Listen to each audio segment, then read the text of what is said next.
So, is Taiwan a sovereign nation? You hear this question all the time, right? And it feels like it should have a simple yes or no answer. But what if it doesn't?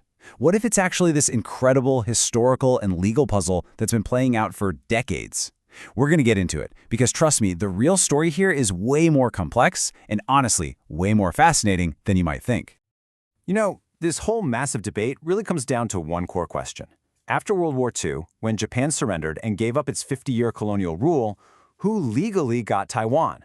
You'd think there'd be a straightforward answer, but oh boy, it is anything but.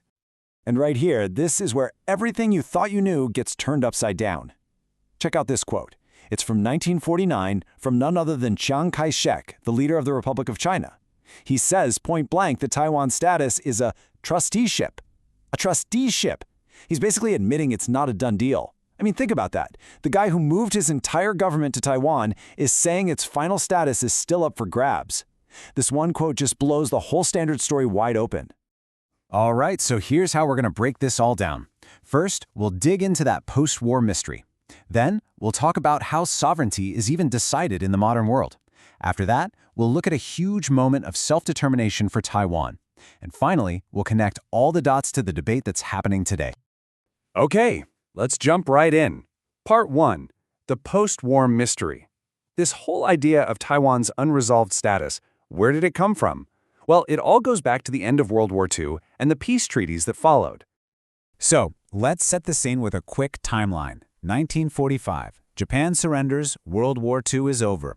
The Republic of China military shows up to accept the surrender for the Allies. Fast forward 4 years to 1949. The ROC loses the Chinese Civil War, and the whole government packs up and moves to Taiwan. But the really critical date, the one you need to remember, is 1952. That's when the San Francisco Peace Treaty kicks in, officially ending the war with Japan. And this right here, this is the absolute core of the whole mystery. Article 2 of that treaty says one thing very, very clearly. Japan renounces all right, title, and claim to Taiwan, or Formosa as it was called, and the Pescadores. It's a clean break. Japan is officially out. Done. But, and this is the million-dollar question, renounced to whom?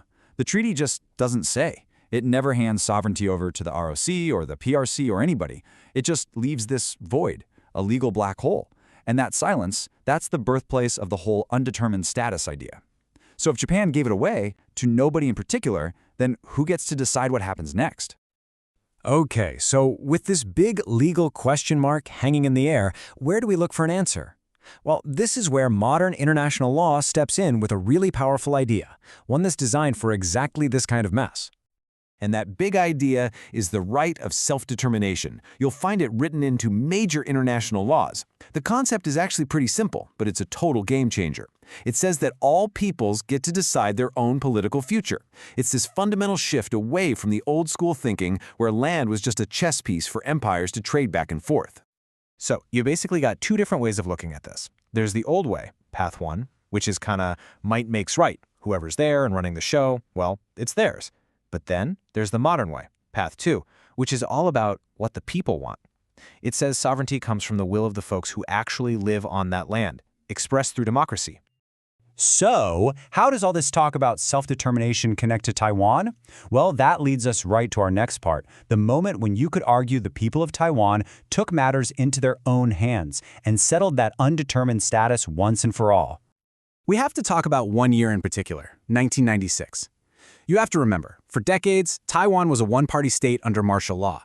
But things were changing, and in 1996, something happened that was completely transformative.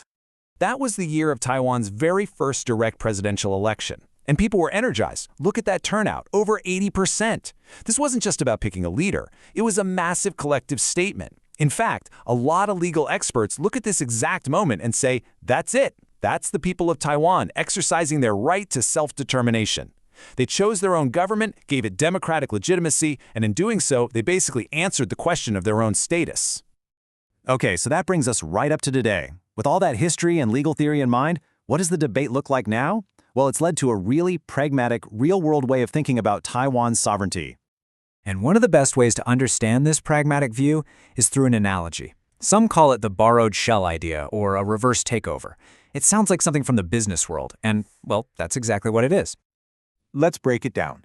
Think of the official name, the Republic of China, as the legal name of a company. It's the shell that already exists. The government that the people elect, that's the board of directors. The people themselves are the employees. The land and infrastructure are the company's assets. And the most important part, the company is already running, completely on its own. It's independent. In other words, it's sovereign. So the argument goes like this. Taiwan is already a sovereign independent country. It just happens to be operating under the name Republic of China. I mean, it has its own government, its own military, its own money, its own borders, all totally separate from the People's Republic of China. So the pragmatic take is, why risk a huge, dangerous conflict just to change the company name on the door when the business itself is already up and running successfully? The focus, they say, should be on making that business stronger and getting more customers, or in this case, more international recognition. And that really leaves us with the core dilemma for Taiwan today. What's the best path forward? Do you focus on strengthening the reality that already exists, this de facto sovereign nation? Or do you keep pushing for that ideal version, which could mean changing the name, changing the constitution, but also comes with massive risks? There's no easy answer here. But hopefully by understanding how we got from undetermined status to this powerful act of self-determination, you can see why the debate today is so complex and so important.